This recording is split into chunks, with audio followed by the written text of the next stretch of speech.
The silver room, the cold was the first thing Eli Hart felt. Not pain, not fear, just cold.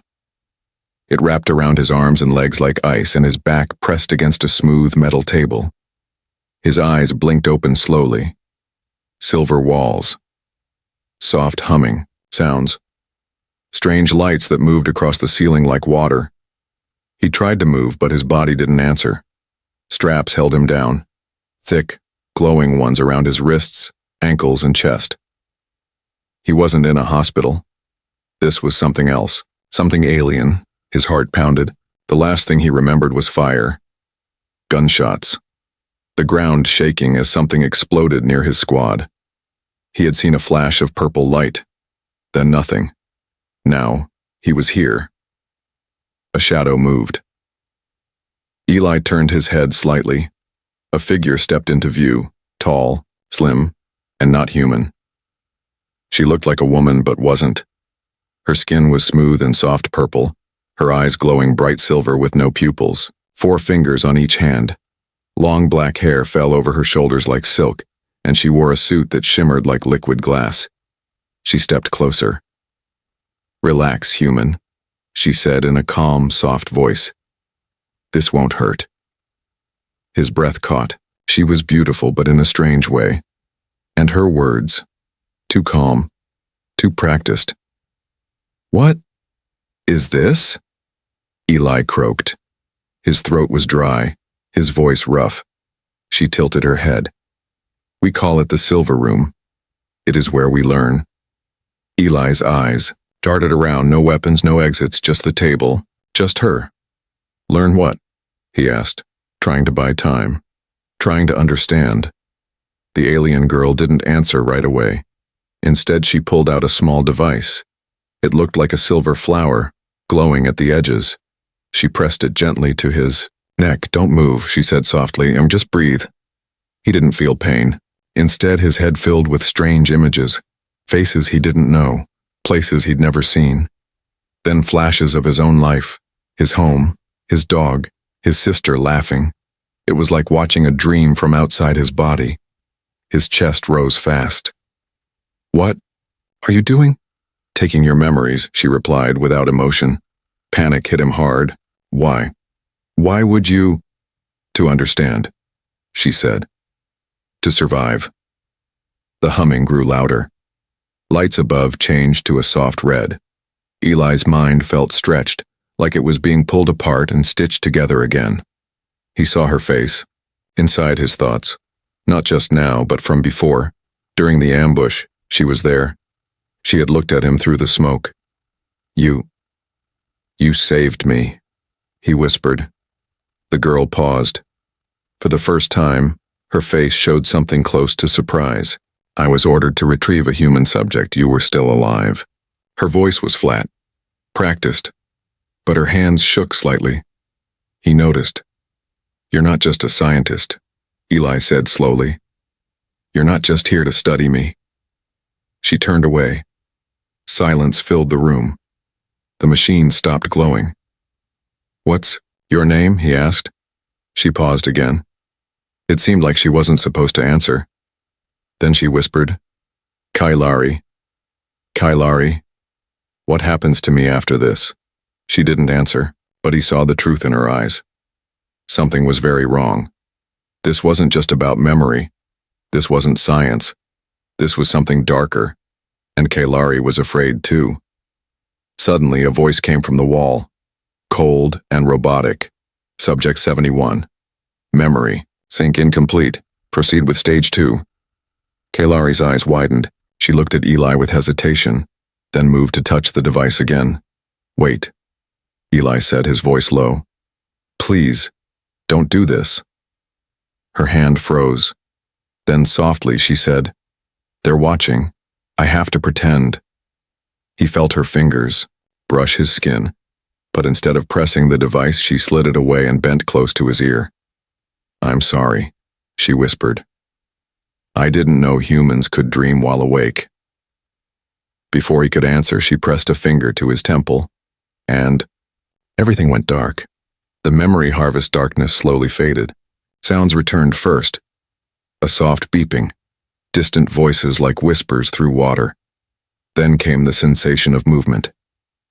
Eli Hart opened his eyes, but the world still felt like a dream. Soft, dim lights pulsed overhead. He wasn't on the table anymore. Instead, he lay on something softer, but restraint still held him in place. His arms were free now, but silver rings circled his wrists, glowing faintly. The room was different, round, with clear walls that showed other chambers nearby. Some were empty. Others had figures, still bodies floating in blue liquid, wires running into their heads. Eli's stomach turned. Were those other humans? Before he could sit up, a figure appeared in front of the transparent wall. It was her again, Kaelari. She stood silently for a moment watching him. Her face was hard to read. No anger, no smile, just focus. Then she touched the wall, and it vanished with a soft hum. "Where am I?" Eli asked, struggling to steady his breath. Kaelari stepped closer. "This is the memory harvest sector," she said. "Your brain is adapting faster than expected. The resonance is deep." "Resonance?" Eli repeated. "You mean you're still reading my mind?" Kaelari didn't answer right away. Instead, she looked at a floating screen beside the pod. Eli's face appeared there along with lines of symbols he didn't understand. "Your memories are not like the others," she finally said. "We collect information from species across the galaxy, wars, emotions, languages, fears. But human minds, they resist, they protect." Eli sat up, rubbing his temple. It still felt like someone had reached inside and stirred his thoughts around. "You said it wouldn't hurt." Kaelari looked at him again. This time her voice was softer. "I said it to calm you, but I was wrong. Humans are different." He looked around the room. "What are you doing to those people?" he asked, nodding toward the chambers. "Most are no longer alive," she said. "Only echoes remain, enough to extract fragments." He felt like vomiting. Kaelari seemed to notice. She stepped back and folded her hands behind her back. "You have not been drained," she added. "Your mind is still whole, but it is changing." Eli stared at her. "Changing how?" Instead of answering, she stepped forward again and held out a small cube. "Watch." He hesitated, then reached for it. The moment his fingers touched the cube, light burst from it, projecting a scene in the air. It was his memory, but not seen from his own eyes. It was from above. A battlefield, explosions, shouts. And then, him, lying on the ground, bleeding. But then he saw something else. Kaelari, stepping out from the smoke, walking toward him, kneeling beside his broken body. Her fingers glowed as she touched his temple. You were there," he whispered. "Before all this, during the ambush." She nodded. "Why didn't you kill me?" Kaelari looked at the image floating in front of them. "Because when I touched you, I saw something I wasn't meant to see." Eli waited. "You were remembering someone. A girl, maybe your sister. She gave you a sandwich and told you to eat before you left. For war, you didn't speak in the memory, but you smiled. It felt warm, real. I had never felt anything like it." Eli blinked. Kaelari took the cube back, and the image faded. She turned away, looking toward the wall. "The others say humans are primitive, chaotic, too emotional. But your mind, your emotions, they make the resonance deeper, more powerful." "So what?" Eli asked. "You keep me alive so you can use me like a battery?" Her face turned toward him again. "No, I'm not like the others." She walked to a control panel and tapped a sequence. The rings around his wrists dimmed. Eli stared at them, then back at her. "You're letting me go?" "Not yet," she said, "but I need to show you something first." As she led him through a narrow corridor, the walls shimmered with shifting colors. They passed more chambers, more pods. Then a large door opened. Inside was a massive circular room filled with floating crystals, each pulsing like a heartbeat. Voices echoed in the air, millions of them. Laughter, screams, songs, cries. "What is this?" Eli asked, stunned. "This is the memory vault," Kaelari said. "These crystals store the emotional essence of species we've harvested. Most are from the dying, the desperate, but yours..." She touched one of the crystals, and suddenly the room was filled with music. Old human jazz. Then the sound of waves on a beach. Someone saying, "I love you" in English. Eli's knees nearly gave out. "This is what we take," Kaelari whispered. "We harvest what we cannot feel." She turned toward him again. "But for the first time, I don't want to take any more. I want to understand." And for the first time, Eli saw fear in her eyes. Not fear of him, but fear of what might happen. "If the others discovered what she had done, they'll come for me," she said quietly. "But if you trust me, we can both get out." Before he could answer, the lights in the room shifted to red. A loud voice echoed through the station. "Unauthorized access detected. Procedure incomplete. Initiating lockdown." Kaelari looked at Eli with urgency. "Run." Subject unstable, the sirens weren't loud, but they were sharp. Shrill tones pulsing through the walls like a countdown. Red light washed over the smooth silver corridors, turning the clean beauty of the station into something urgent and dangerous. Eli stumbled after Kaelari, his legs still weak, his head spinning with too many memories, some of them not even his. Each step felt like running through a dream half-remembered. Doors slid open before them as Kaelari waved her hand in front of sensors. She moved fast, but not with panic. Her face was tense, but focused. She had prepared for this. "How long before they find us?" Eli asked, breathless.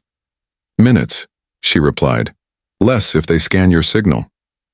They rounded a corner and entered a wide hallway filled with strange machines. One of them looked like a tall, standing mirror, but it shimmered and pulsed, with light as if it were alive. Kaelari stopped, opened a panel, and began typing commands in alien symbols. The machine responded with a low hum. "What is that?" Eli asked. "Signal mask," she said. "I'm changing your biofrequency. To their systems, you'll look like a dead technician." Eli raised an eyebrow. "You've done this before?" Kaelari's hands paused. "I've thought about it before," she said quietly. "But I've never had a reason. Not until now." He looked at her differently then. Not just as an alien or a scientist, but as someone standing at a line she wasn't supposed to cross. The machine buzzed. Something inside Eli's body shifted.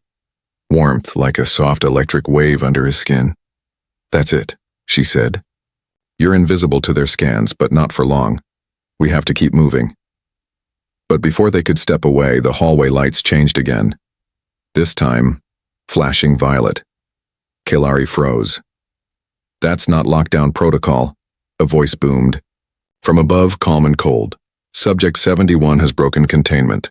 Memory feedback detected. Primary operator compromised. Engage recovery unit immediately." Eli and Kaelari looked at each other. "They know," she said. A door ahead burst open, and something stepped through, tall, metallic, and terrifying. It looked humanoid, but only in shape. Its body was made of black armored plates, its head, a smooth dome with a glowing red eye in the center. It moved silently like a shadow made of steel. Eli stepped back. "What the hell is that?" "A recovery enforcer," Kaelari said. "Their job is to bring subjects back, or erase them." The enforcer raised its arm. Energy gathered at its wrist. Kaelari shoved Eli aside just before the shot fired. White blue light struck the wall, melting the metal into liquid. They ran. Footsteps thundered behind them, cold and heavy. Eli shouted, "We can't outrun that thing." "No," Kaelari agreed. "But maybe we can outsmart it." They darted into another corridor, narrower, filled with strange pipes and glowing vents. Kaelari grabbed a tool from the wall and aimed it at a pipe. She fired, releasing a burst of steam so hot it made the metal groan. The hallway filled with smoke. The enforcer hesitated. "This way," She grabbed Eli's arm and pulled him through a hidden door he hadn't seen, just a slim line in the wall before it opened. Inside was a dark maintenance shaft. They crawled through, their backs scraping the walls. Eli's pulse was racing, his muscles trembling. "Why do they want me so badly?" he whispered. Kaelari spoke without turning. "Your memories didn't just echo, they connected. I saw it. When you dreamed, I dreamed with you. That's not supposed to happen." "So I'm a glitch?" he said, half joking. "No," she said. "You're a key." They reached the end of the shaft and dropped down into a storage room. Dim lights flickered overhead. Old machines lined the walls, things that looked like cryopods, now broken and dusty. Eli leaned against a wall to catch his breath. Kaelari stood in front of a console and activated a hologram. A map of the station appeared, glowing blue and red. "There," she pointed. "An old shuttle bay, not used anymore. If we get there, we can leave the station." "And go where?" Eli asked. "To someone who can help. A Visari dissident group. They've been trying to expose what's happening in the memory program." He nodded. "Let's go." But as they turned, the wall behind them split open, and a voice spoke, low and rumbling, full of contempt. "You bonded with him. How disgusting." A second enforcer stepped in, this one taller, older, with sharp white markings on his armor. Kaelari went pale. "General Cykran." Eli saw fear in her eyes for the first time. Cykran stepped forward. "You've broken our laws, Kaelari. Your mind has been tainted by human filth. Do you know what that means?" Kaelari didn't move. Eli stepped forward. "She saved me. You'd all be dead without her." The general laughed. "Your bravery means nothing here, human. You are a memory to be harvested. Nothing more." Then he raised his hand. Eli didn't think. He grabbed a broken panel and hurled it at the general's head. It bounced off harmlessly, but it distracted him. Kaelari took her chance. She struck a control panel beside the door and it slammed shut between them. She turned to Eli, breathing hard. "We have to move. Now." He nodded. "Next time, let me hit harder." She almost smiled. Almost. But they both knew. This wasn't over. The escape code, the station trembled beneath their feet. Not from damage, but from the force of something, waking up. Deep in the bones of the alien structure, systems once forgotten were now coming online. Backup protocols, kill switches, containment failsafes. Eli and Kaelari ran through a twisting service corridor, barely lit by flickering emergency lights. The smooth silver walls pulsed with warning signals. Alien text glowed red along the panels, and distant voices echoed through the intercoms, speaking in a Visari language that Eli couldn't understand. But he didn't need translation. The tone told him everything. They were being hunted. "We can't reach the main lifts," Kaelari said, breathless. "They're all sealed. But if we cut through the core conduit tunnels, there's another way." "And that gets us to the shuttle bay?" Eli asked. "If we don't get caught. Or killed." They ducked under a sparking cable, turned sharply, into a narrow passage and emerged into a maintenance zone filled with vents and large glowing cylinders. Heat rolled through the air like waves. It wasn't meant for people to walk through. Eli pulled his shirt up over his face. "What is this place?"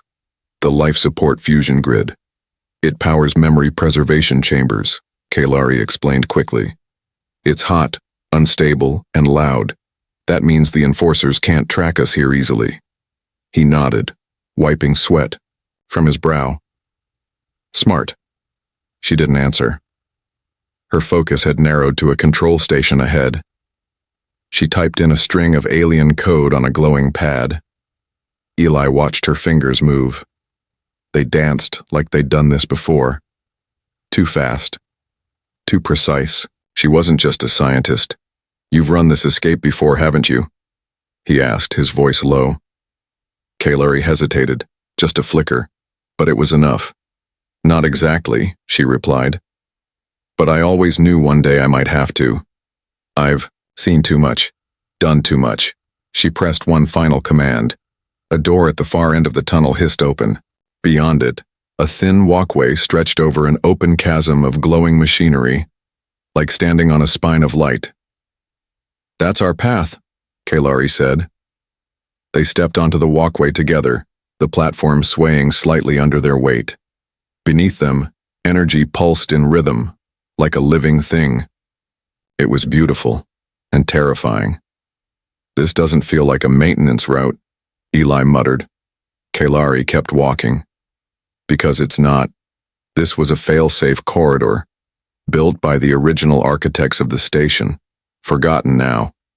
I only found it in old blueprints, and if it collapses, then we drop straight into the fusion core. Great. Comforting." Halfway across they paused. There was a control terminal built into the railing. Kaelari leaned over it, hands moving again. But this time, slower. More careful. "What are you doing?" Eli asked. "Creating an escape code," she replied. "If we make it to the shuttle, we need an access key that won't alert Central Command. I can't just open the hangar, it needs to think we're a high-priority medical drone." Eli stared at her. "You can do that?" She didn't look up. "Yes, but only once, and only if I finish it." Then, suddenly, her hands froze. A reflection shimmered on the screen. Behind them, something was coming. Kaelari didn't turn. "Keep walking. Slowly." Eli followed her eyes in the glass. One of the enforcers had reached the walkway. It stood at the far end, blade arm extended, red eye, glowing. "You stall," she whispered. "I finish." Eli stepped forward, placing himself between Kaelari and the enforcer. "You again?" he said to the machine. "You're starting to feel like a bad habit." The enforcer didn't speak. It leapt forward, fast and deadly. Eli dodged sideways, just as the blade slashed down. It missed by inches, cutting a deep groove into the walkway. He grabbed a loose panel and swung it like a club. It bounced off the machine's shoulder with a dull clang. The enforcer turned. Its hand grabbed Eli's throat. He gasped, struggling, kicking. Pain surged through him. Stars danced in his eyes. Kaelari screamed, "No!" But she didn't run. Instead, she hit one final key, and the walkway buckled. The floor beneath the enforcer gave way. It dropped like a stone into the glowing pit below, still clutching Eli. But Kaelari was already moving. She leapt forward, grabbed Eli's arm, and with all her strength, pulled him out of the enforcer's grasp as it fell. He hit the platform, hard, gasping for air. The enforcer disappeared into the light. Eli coughed, eyes wide. "That was close." "Too close," she said, helping him up. They reached the far end. A final door stood ahead, sealed tight. Kaelari held out her palm, her hand glowed, and the lock responded. The door opened. Beyond it was the shuttle bay, dark, dusty, and ancient. A long-abandoned cargo shuttle rested, in the docking ring. Not pretty, not clean, but real. "We made it," Eli breathed. Kaelari didn't respond. Her body shook. Blood, dark blue and shimmering, dripped from her side. "You're hurt," he said. She touched her ribs and nodded, weakly. "During the pull, when I grabbed you." He moved quickly, supporting her weight as she stumbled. "Hang on, we're not done yet." He guided her to the shuttle, his eyes scanning the ship's worn interior. Controls were alien but recognizable. She collapsed into the co-pilot's chair. "The code," she said, her voice fading. "Don't worry," he replied. "You did your part. Now I'll fly." And to his own surprise, he did. The engines roared to life, and the shuttle rose. They reached the far end. A final door stood ahead, sealed tight. Kaelari held out her palm. Her hand glowed, and the lock responded. The door opened. Beyond it was the shuttle bay, dark, dusty, and ancient. A long abandoned cargo shuttle rested in the docking ring. Not pretty, not clean, but real. "We made it," Eli breathed. Kaelari didn't respond. Her body shook. Blood, dark blue and shimmering, dripped from her side. "You're hurt," he said. She touched her ribs and nodded weakly. "During the pull, when I grabbed you." He moved quickly, supporting her weight as she stumbled. Hang on. We're not done yet. He guided her to the shuttle, his eyes scanning the ship's worn interior. Controls were alien but recognizable. She collapsed into the co-pilot's chair. The code, she said, her voice fading. Don't worry, he replied. You did your part. Now I'll fly. And to his own surprise, he did. The engines roared to life, and the shuttle rose.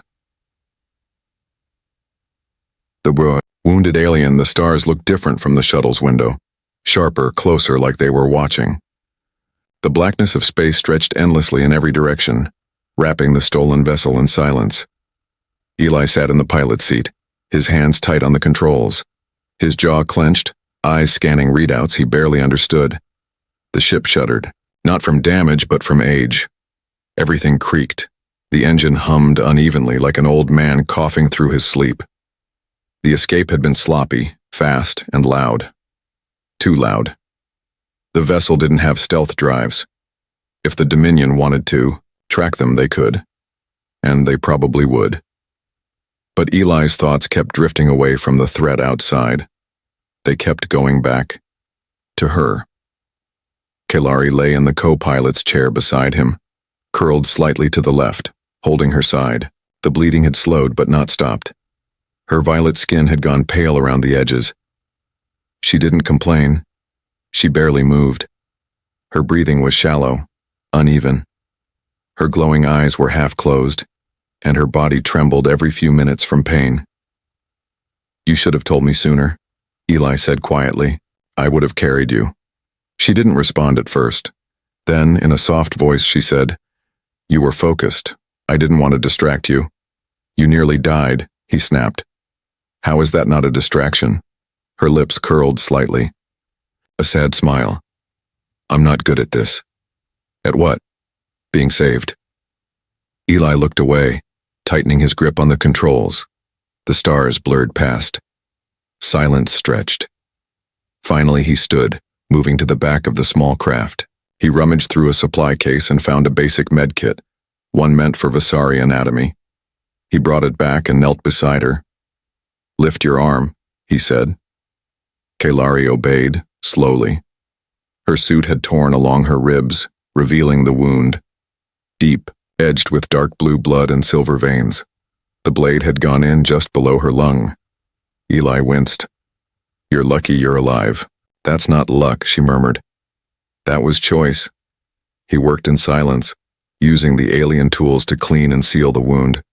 The medkit hissed as it sprayed a glowing mist over her skin, which shimmered and began knitting back together. She winced, but didn't cry out.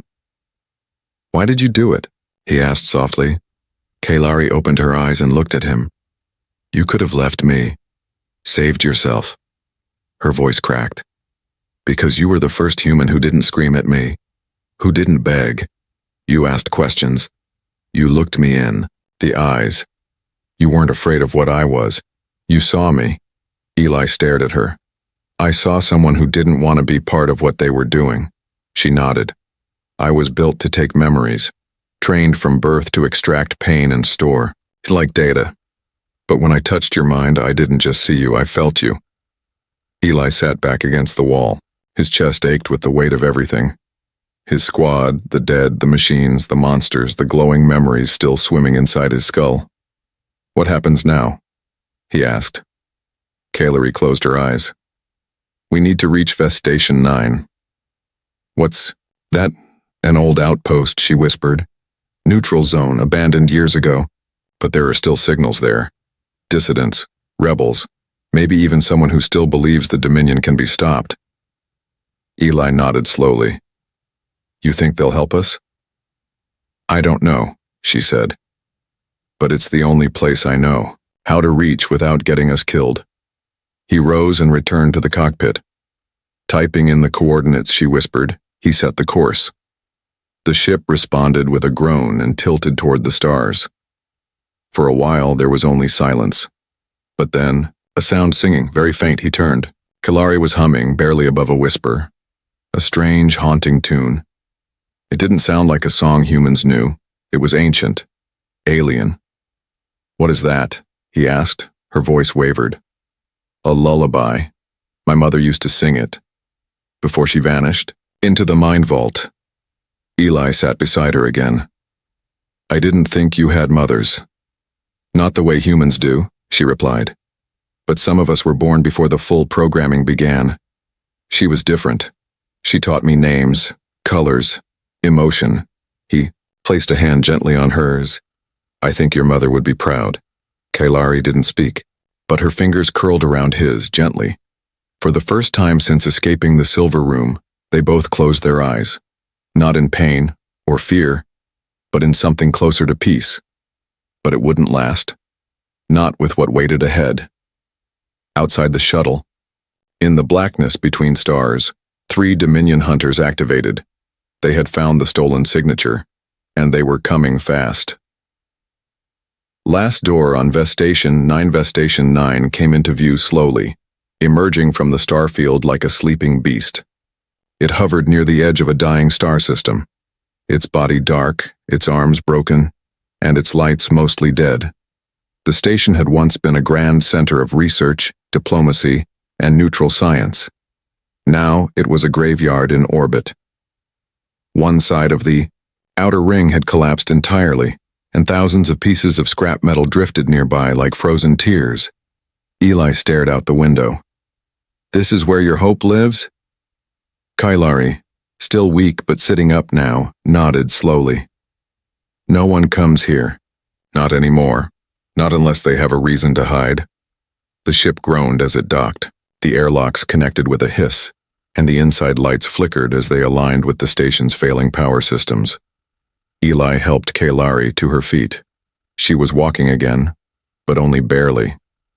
The wound had closed, but she still moved like every step cost her something. Yet she never complained. She only tightened her grip on his arm and kept going. Inside, Vestation 9 was silent. Metal corridors stretched in every direction, lit only by dim red emergency lights. Old banners with the Vasari insignia hung in tatters. Machines lined the walls, most broken, some sparking softly, others watching with half-dead sensors. This place gives me the creeps, Eli muttered. Kaelari's voice was hushed. The rebels here were once scientists, thinkers, not warriors. When they spoke against the Dominion's memory program, they were exiled. Some vanished. Others came here. Eli's hand rested on the small alien pistol she had given him back, on the ship. He didn't trust it much. It hummed strangely and the trigger felt too soft, but it was all he had. They moved deeper into the station, past a fallen security door and through an old research wing. There were signs of struggle, burn marks on the walls, shattered glass, rusted blood. Eli stopped near a broken console. Are you sure someone's still here? Kaelari walked ahead and stopped in front of a sealed hatch. It had no buttons, no markings, just a curved piece of black metal embedded in the wall. This is it, she said quietly. The last door. Eli looked at her. Why do I feel like something's about to go wrong? She placed her palm on the panel. A soft hum responded, then silence. Nothing happened.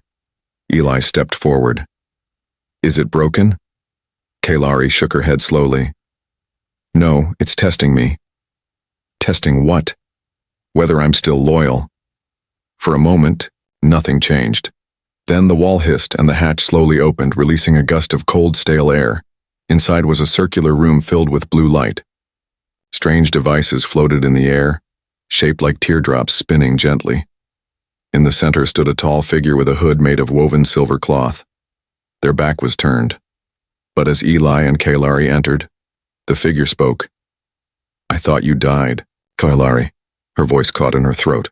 I almost did. The figure turned. It was another Vasari, older with duller skin and deeper ancient eyes. You brought a human, the figure said flatly. Eli stepped forward. I'm the reason she's not dead. The older alien studied him for a long moment, then gave the faintest nod. Then I suppose we are both survivors. Kaelari limped forward. I have it, she said. The full feedback link. His memory resonance stabilized during extraction. The data is alive, not archived. It speaks, it learns. The older Vessery's eyes widened. You created a living echo? Eli frowned. What does that mean? The older alien looked at him. It means that your memories weren't just harvested. They became something new. A bridge. Your mind is now part of a network that connects to ours. You carry pieces of her, and she now carries pieces of you. Eli glanced at Kaelari. She said nothing, but he already knew it was true. He felt her emotions before she showed them. He knew what she feared, what she regretted, and even now, what she hoped. The older alien continued. We can transmit it, send the data core to the inner worlds, show them the truth, show them what the Dominion has done. Eli nodded. Then do it. But Kaelari didn't move. She stood there frozen. The older alien saw it too. What's wrong? Kaelari's voice was quiet. They're already here. And then the floor shook. Explosions rocked the outer ring. Alarms blared, louder than before. The walls lit up with red lights and deep metal groans echoed through the station's bones. Eli ran to the wall console. Cameras showed 3 hunter ships outside, black and sharp, like knives with wings. They were boarding. The older alien moved quickly. We'll hold them off. You two, get to the relay chamber. It's the only place left that can send the echo before they shut us down. Kaelari's hand touched Eli's. We don't have much time, she whispered. Then let's finish what we started, he said. Together, they ran deeper into the station. The path to the relay chamber was long and winding, filled with the remains of the past, half-lit corridors, flickering panels and memories trapped in rust. Behind them, the sounds of war returned. Metal boots, shouting, weapons humming to life. Eli had never been more afraid, but he had never felt more alive. And when he looked at Kaelari, her eyes full of fire. Despite the pain, he knew something had changed inside her too. Whatever happened next, they were no longer test subject and technician. They were partners, and maybe something more. The echo of pain and love, the relay chamber was a forgotten cathedral of wires and light. Its tall walls arched into darkness and hundreds of crystal nodes floated in silence, humming with ancient power. In the center stood the echo core, a glowing orb suspended by invisible energy, gently pulsing like a heart. Eli and Kaelari reached it just as the floor trembled beneath them again. The station groaned like it was crying. Heavy footsteps echoed behind, closer every second. Kaelari stumbled, her breath short, her body still wounded. You need rest, Eli said, catching her. She shook her head. No time. We have to activate the transmission. Eli looked at the echo core. How? Kaelari placed both palms on a panel at the base of the platform. Her body lit with pale blue light as the relay linked to her neural code. Screens appeared. In the air, images from Eli's memories, moments from his life flickering like ghosts. His childhood, his first day in training, his squad, smiling, laughter around a fire, the moment he fell during the ambush, and then, her, Kaelari, reaching for him through the smoke. His heart clenched. The machine fed on memory, on truth. It needed more. Kaelari looked at him, her voice soft. You must touch it too. It only works if both minds are connected. Eli hesitated. What happens if it doesn't work? Then we die, she whispered. He stepped forward without another word, pressing his hand to the glowing surface.